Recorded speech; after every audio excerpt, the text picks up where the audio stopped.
let's get talking about one company in particular which has given returns of around 9.5% for the stock on a YTD basis and currently up around 2% but very low on the volumes. DB Corp. We're joined by Pradeep Dwivedi of the company. Pradeep, hi. Thanks very much for joining in. What is advertising revenue looking like for you in such a market, and how are your regional papers doing at this point?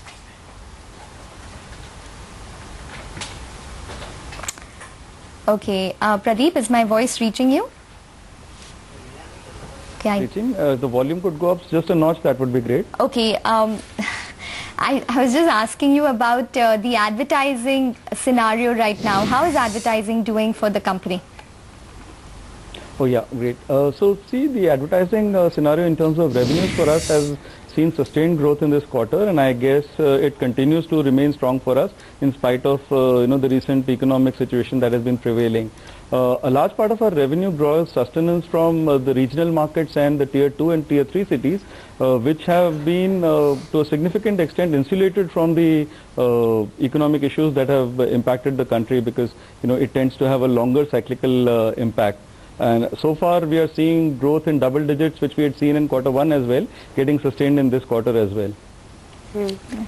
Pradeep, hi, good morning. In your Q1 conference call, you indicated that for the next couple of quarters you expect to see, 15 to 20% growth, in terms of advertising growth. But what about the full year? What kind of a target have you outlined for FY14 in terms of an ad growth?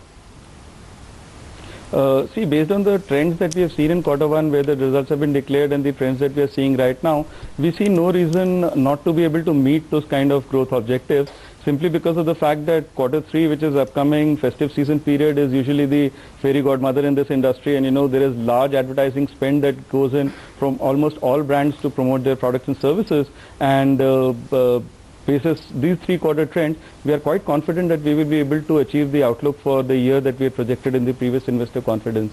If you see specific sectors like automobile, lifestyle, consumer durable, and education, we have seen strong and sustained growth in this quarter as well.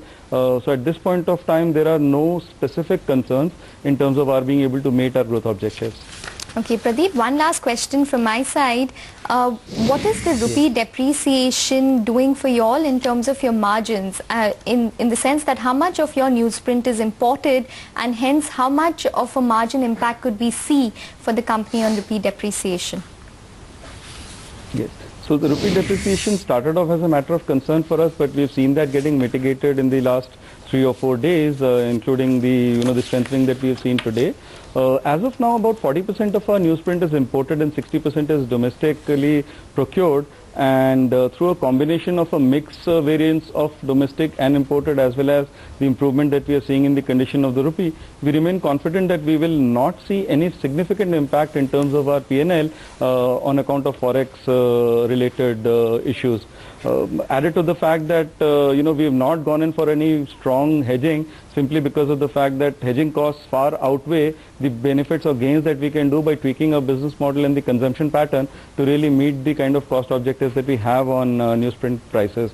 So by and large, while I would say that if the situation does not worsen from this point onwards, I think we are fairly in control in terms of our costs on newsprint.